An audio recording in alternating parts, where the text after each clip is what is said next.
그러면 간단하게 요약된 차트를 보고 설명을 드릴게요.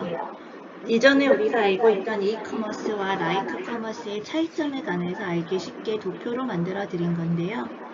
온라인 커머스라고 하는 이커머스의 비즈니스 구조는 B2B, 비즈니스 투 비즈니스라는 부분인데, 아까도 말씀드렸듯이 지금 라이크 커머스는 C2C나 B2C나 H2H 모델을 사용을 하고 있다는 부분인 거고요.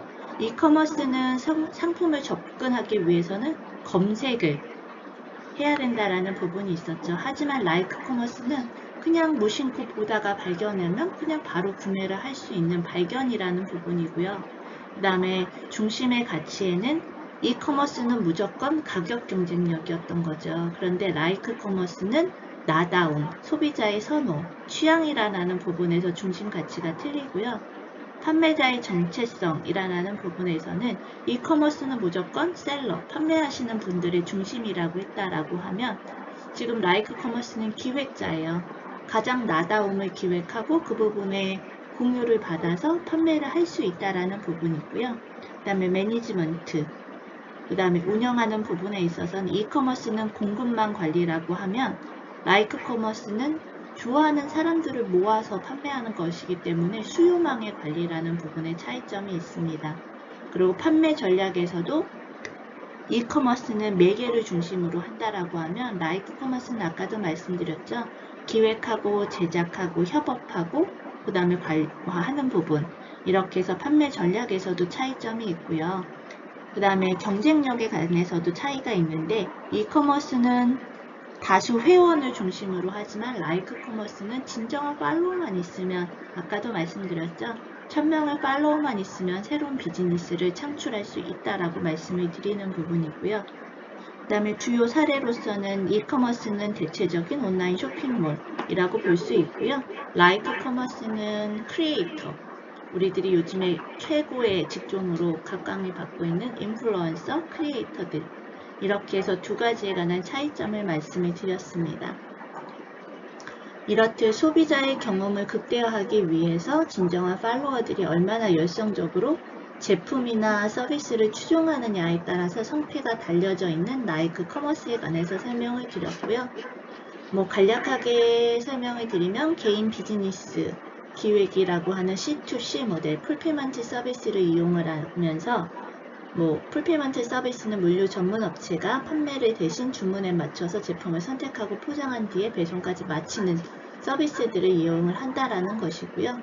두 번째는 D2C 모델, 고객의 데이터를 확보할 수가 있어 개인화 마케팅이 가능한 자사몰 판매, 소비자들의 접점을 확보한 H2H 모델, 그러니까 소셜 펀딩처럼 수요가 발생하면 그때부터 상품을 제작하는 온디매드, 우선 온디맨드라고 얘기를 해서 먼저 돈을 투자할 필요가 없다는 거죠. 내가 이렇게 생각하고 기획했는데 너네들은 어떻게 생각해? 내가 이런 물건을 만들면 사줄 거야? 물어봤을 때 좋아요. 그럼 내가 사줄 테니까 한번 만들어 봐요. 대신에 조금만 만들면 어려우니까 모아요 우리가. 그래서 그 모은 사람들을 위해서 물건을 적정한 가격에 탄생시켜 준다라는 부분인 거죠. 그래서 구매자가 아니라 후원자의 개념을 기반을 하는 펀딩이나 응원, 제품 공유 등 적극적인 행동으로 이루어지게 된다라는 부분이고요. 이런 브랜드들의 공간과 철학을 가지고 공유를 하게 되면 시장에 공개되지 않았던 신제품일수록 브랜드 스토리와 제품의 가치가 특별한 제품일수록 많은 소비자들의 반응이 좋다라고 이루어지는데, 요즘에 와디즈 같은 경우는 기본 펀딩에서 좀 성공하면 4억, 5억 기본으로 올라갈 수 있죠. 제품 하나 만들지 않고 기획 하나 해서 5억씩 펀딩을 받아서 제품을 만들고 또 2탄, 3탄 나갈 수 있는 비즈니스 모델을 확보해주는 현재의 이런 부분을 이야기하고 있습니다. 라이크 커머스는 당신이 만드는 것을 무엇이든 사줄 수 있는 팔로워만 1000명만 있다면 사업 비즈니스는 가능하다. 다만 최근 들어 사업에 필요한 진정한 팔로워 수가 10만 명, 100만 명, 1000만 명, 그만큼 이제 나노 사회에 관해서 취향도 개변화해서 나노가 됐다라는 부분이 있을 수 있는데요. 1000명만 있으면 비즈니스를 할 수가 있다 라고들 이야기하고 있습니다. 그만큼 이제 소비자들을 향한 개성 없는 홍보성 컨텐츠들은 이제 브랜드로서의 신뢰도 갖출 수가 없고, 그 다음에 더 이상은 소비자들한테 호감가게 다가갈 수가 없다라는 부분인데요. 이렇게 진정한 대화형 커머스의 핵심은 무엇보다도 나다움, 그 다음에 상호 연결되는 대화형, 고객 간의 소통이 가장 중요한 부분이라는 부분입니다.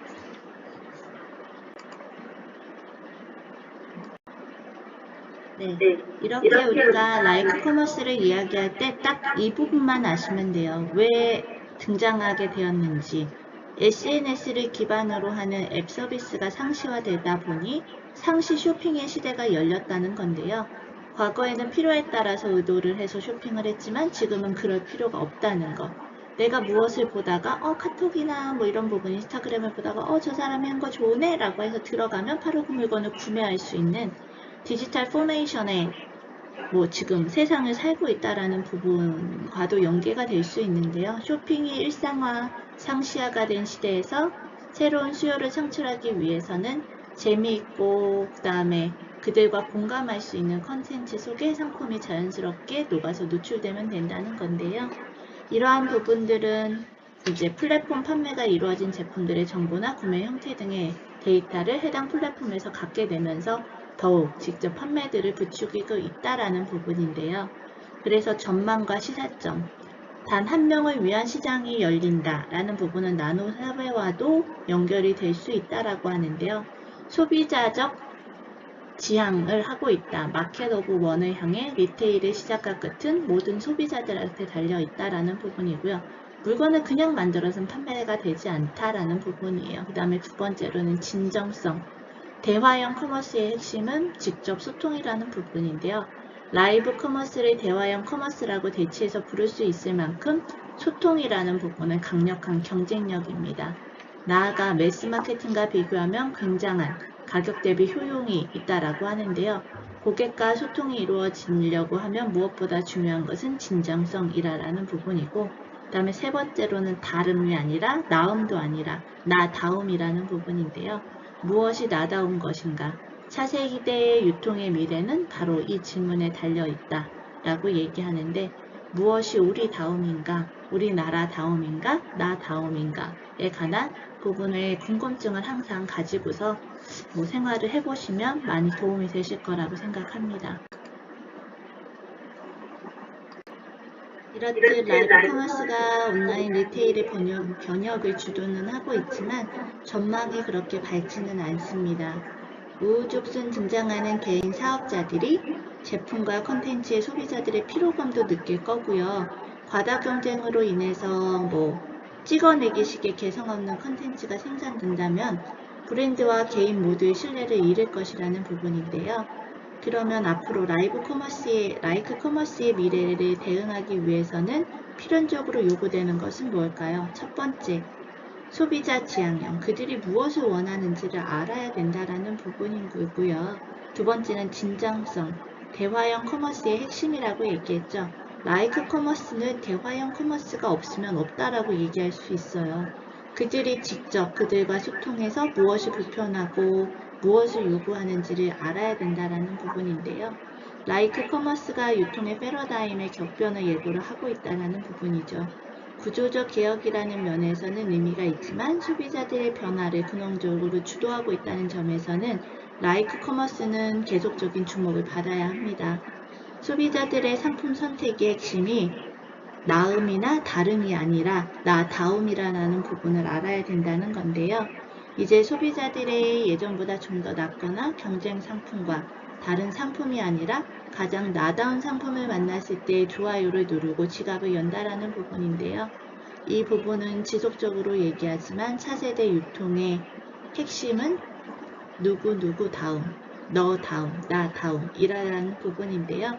라이크 커머스는 이렇게 해서 강의를 마쳐보도록 하겠습니다.